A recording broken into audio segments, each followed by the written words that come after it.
Hello everyone. Last time we are discussing about future perfect tense. So we have completed our future perfect tense. So today we'll start the new tense, that is future perfect continuous tense.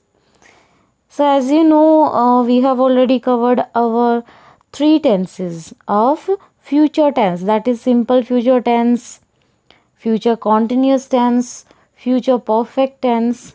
So today we'll start future perfect continuous tense. So further any delay, let's get started. So firstly we'll discuss the structure. So the structure is subject plus shall will plus have plus been plus mean verb first form plus ing plus object plus for and since plus time.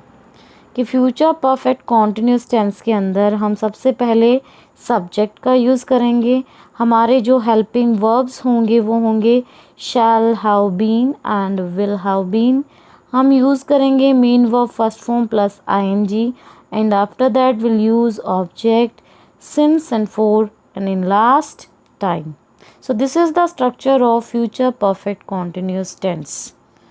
Now we'll discuss the uses of future perfect continuous tense.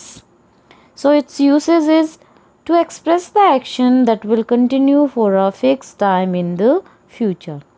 कि जो future perfect continuous tense होता है उसका use उन actions को express करने के लिए किया जाता है जो फ्यूचर के अंदर एक फिक्स्ड टाइम के लिए, एक निश्चित टाइम के लिए कंटिन्यू रहेंगे. तो उनके लिए हम किसका यूज़ करेंगे? हम यूज़ करेंगे फ्यूचर परफेक्ट कॉन्टिन्यूस टेंस का. Here you can see the example. Lata will have been singing from morning. The farmers will have been working in the fields. He will have been playing cricket for 2 days. By the end of this month, I shall have been teaching here for 5 years. So यहाँ ये जो examples हैं इनके through ये बताया गया है कि जो ये एक्शंस हैं ये फ्यूचर में किसी फिक्स टाइम तक ही कंटिन्यू रहेंगी. Like you can see Lata will have been singing from morning. Lata क्या है? वो सुबह से गाना गा रही होगी. उसका जो फिक्स टाइम वो क्या है? वो है morning. The farmers will have been working in the fields. Farmers क्या कर रहे होंगे? वो खेतों में काम कर रहे होंगे. He will have been playing cricket for 2 days. कि वो 2 दिनों के लिए क्रिकेट खेल रहा होगा. By the end of this month I shall have been teaching here for years. कि यहाँ by the end of this month कि इस महीने के लास्ट तक मैं यहाँ जो है 5 साल के लिए पढ़ा रहूँगा. तो यहाँ क्या बताया गया है कि जो by plus time expressing words हैं उनका यूज़ किस में होता है? फ्यूचर परफेक्ट कॉन्टिन्यूस टेंस के अंदर. You can see by plus time expressing words is use in future perfect continuous tense.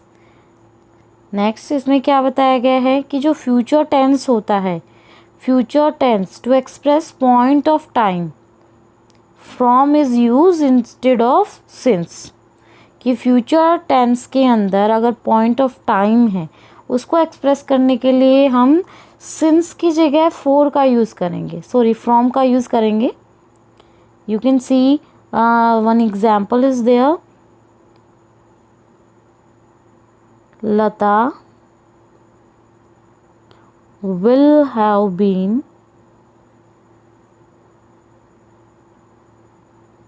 singing from morning. तो यहाँ पे क्या आना चाहिए था? यहाँ पे हमें फ्रॉम की जगह सिंस यूज़ करना चाहिए था. लेकिन फ्यूचर टेंस में अगर कोई पॉइंट ऑफ टाइम है, पीरियड ऑफ टाइम की जगह अगर पॉइंट ऑफ टाइम यूज़ किया गया है तो हम वहाँ पर क्या यूज़ करेंगे? हम वहाँ पे सिंस का यूज़ ना करके हम यूज़ करेंगे फ्रॉम का. सो यहाँ पे ये जो मॉर्निंग है ये क्या है? Point of time. सो इसीलिए ये पॉइंट ऑफ टाइम को एक्सप्रेस कर रहा है तो हमने यहाँ पर सिंस की जगह फ्रॉम का यूज़ किया है। Now we talk about the table of future perfect continuous tense. कि फ्यूचर परफेक्ट कॉन्टिन्यूस टेंस के अंदर हमने एफर्मेटिव, नेगेटिव, इंटरोगेटिव एफर्मेटिव और इंटरोगेटिव नेगेटिव के अंदर क्या क्या करना है। तो अगर हम बात करें एफर्मेटिव सेंटेंस की, तो आई एंड वी, इनके साथ हम कैसे यूज़ करेंगे? हम यूज़ करेंगे like I shall have been, I shall have been going for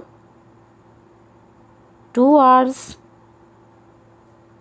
ऐसे ही we shall have been going for 2 hours, ये हमारा एफर्मेटिव। लेकिन यहाँ पर अगर हम बात कर रहे हैं he she it, he she it they, तो हमें इनके साथ क्या यूज़ करना है? हमने इनके साथ यूज़ करना है will have been playing for 2 hours। Okay, ऐसे ही अगर हम बात करते हैं नेगेटिव की, तो इन नेगेटिव सेंटेंस, नेगेटिव में हमने क्या ध्यान रखना है? हमने नेगेटिव में इसके साथ नॉट का यूज़ करना है। लाइक अगर मैं यूज़ कर रही हूँ वी शैल, तो अब मैं यूज़ करूँगी not. We shall not have been playing for 2 hours। ऐसे ही अगर हम थर्ड पर्सन की बात करें, तो अगर हम थर्ड पर्सन जैसे कि हम यूज़ कर रहे हैं ही शी इट और दे, तो हम इनके साथ कैसे यूज़ करेंगे? हम यूज़ करेंगे विल, फिर हम यूज़ करेंगे not have been playing for 2 hours। So ये हमारा negative sentence of future perfect continuous tense. अगर हम बात कर रहे हैं इंटरोगेटिव एफर्मेटिव सेंटेंस की, किसकी? इंटरोगेटिव एफर्मेटिव सेंटेंस की, तो वहाँ हमने क्या ध्यान रखना है? अगर हम यूज़ कर रहे हैं आई और वी का, तो हम कैसे, हम उनके साथ क्या यूज़ करेंगे? आई और वी के साथ हम यूज़ करेंगे शैल। फिर हम यूज़ करेंगे जैसे shall I have been playing for 2 hours। Last sign of interrogation. अगर हम यूज़ कर रहे हैं ही शी इट दे, तो फिर हम उनके साथ यूज़ करेंगे विल का, विल हैव बीन। लेकिन इंटरोगेटिव एफर्मेटिव में क्या करना हमने? Will he have been playing for 2 hours, like this. और अगर हम बात कर रहे हैं इंटरोगेटिव नेगेटिव की, इंटरोगेटिव नेगेटिव, तो हमने उसमें क्या करना है? हमने यूज़ करना है shall not have been, will not have been. लेकिन इसमें कैसे यूज़ करेंगे हम? जैसे कि अगर मैं यूज़ कर रही हूँ शैल वी, तो मैं यहाँ यूज़ करूँगी पहले नॉट, देन हैव, फिर been playing for 2 hours। Last sign of interrogation. ऐसे ही अगर हम विल का यूज़ कर रहे हैं, तो will she not have been playing for 2 hours। And last, sign of interrogation.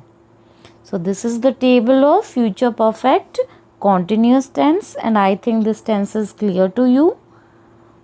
So we'll meet in our next video with the new topic. So bye and have a nice day.